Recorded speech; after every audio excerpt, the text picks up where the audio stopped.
Assalamualaikum warahmatullahi wabarakatuh. Apa kabar pegiat bola? Nah, kembali lagi di segmen Bincang Bola bersama saya Aneris. Nah, di kesempatan segmen Bincang Bola kali ini, mari kita bahas Persebaya. Bahwasanya di sini akhir-akhir ini pemberitaan terkait Persebaya ini sangatlah masif sekali. Dan terkhusus dalam video ini kita bahas pemain asing atau sejumlah pemain asing yang akan mengisi striker dalam posisi Persebaya.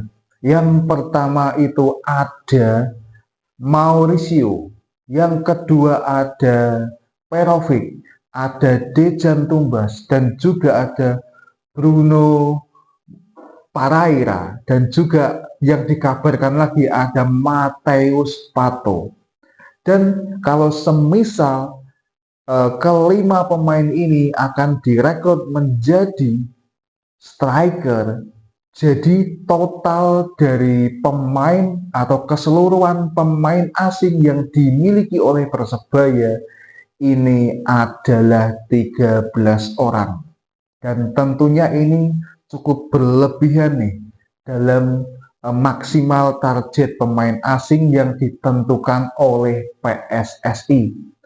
Dan itu adalah 11. Dan mau tidak mau paling tidak ada 2 atau 3 pemain yang harus dilepas nih, entah siapapun itu. Dan di sini kalau kalian bonek dan bonek bonita, siapakah yang pantas dalam mengisi posisi striker tersebut? Apakah Mauricio, ataukah Perovic, ataukah Dejan Tumbas, atau Bruno Paraira yang ini pemain baru yang bersama uh, Bruno Tavares ya, mohon maaf. Ataukah Gali Freitas, ataukah Bruno Moreira. Nah, dan di sini simpulkan siapa striker yang cocok menurut kalian. Di sini kalau kita melihat Gali Freitas yang bertindak sebagai striker palsu, itu juga cukup tajam sekali ya.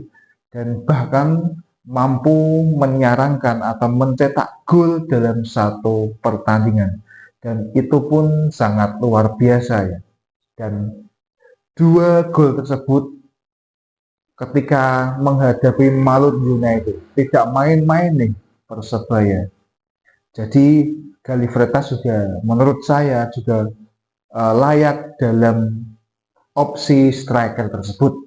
Tetapi di sini kan kita melihat filosofi permainan yang akan diangkat oleh Coach Tavares ini ya. Dan di sini saya melihat progres yang sangat positif terhadap Coach Tavares ini kepada Persebaya, dan daya analisisnya itu juga cukup baik ya, karena memang di debutnya mampu mengalahkan Malut United. Yang dikenal Malut United ini sebagai tim yang pertahanannya rapi dan pola serangannya yang sangat tajam sekali.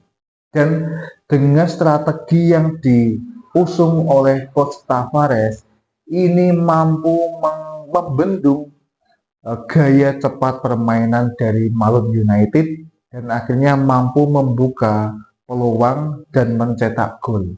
Dan itu pun tidak main-main. Strategi tersebut cukup efektif dan dihasilkan kemenangan 2-1 atas Malut United. Dan tren positif ini harus bisa diteruskan.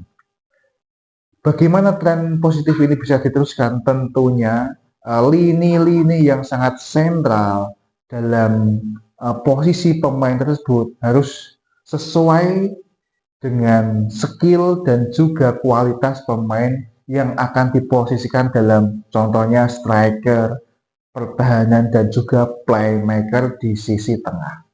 Itu cukup sentral sekali ya dalam suatu permainan. Penjaga gawang ini juga cukup penting perannya, karena memang bisa juga dia memulai awal dari build up ditendang ke salah satu pemain dan pemain tersebut bisa melakukan tusukan-tusukan. Jadi penjaga gawang ini juga cukup sentral juga ya dalam perannya dalam melakukan build up. Dan di sini bonek dan bonek-boneka ini tetap berharap tren positif ini akan dilanjutkan oleh Coach Tavares bersama Persebaya, walaupun bagaimanapun strategi yang diusung, walaupun setiap pertandingan melakukan strategi yang berbeda, itu yang penting menang dan yang penting bisa mendapatkan 3 poin dalam setiap pertandingan.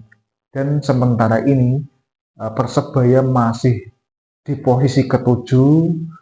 Di sini harus tetap naik dan naik lagi nih supaya bisa bersaing di papan atas bersama Persib, Borneo, Persija, Malut, dan juga Persita. Itu adalah harapan yang diharapkan, diekspektasikan bonek mania ini kepada kepelatihan Coach Tavares ini. Oke, mungkin cukup itu. Nah, kalau kalian bonek mania masih menonton sampai di menit ini, tolong berikan komentar kalian terkait pembahasan yang saya angkat ini dan tulis di kolom komentar, kita berdiskusi terkait pembahasan ini. Oke, mungkin cukup itu. Jangan lupa like, komen, dan subscribe dan share ke teman-teman kalian. Terima kasih. Wassalamualaikum warahmatullahi wabarakatuh. Salam giat bola.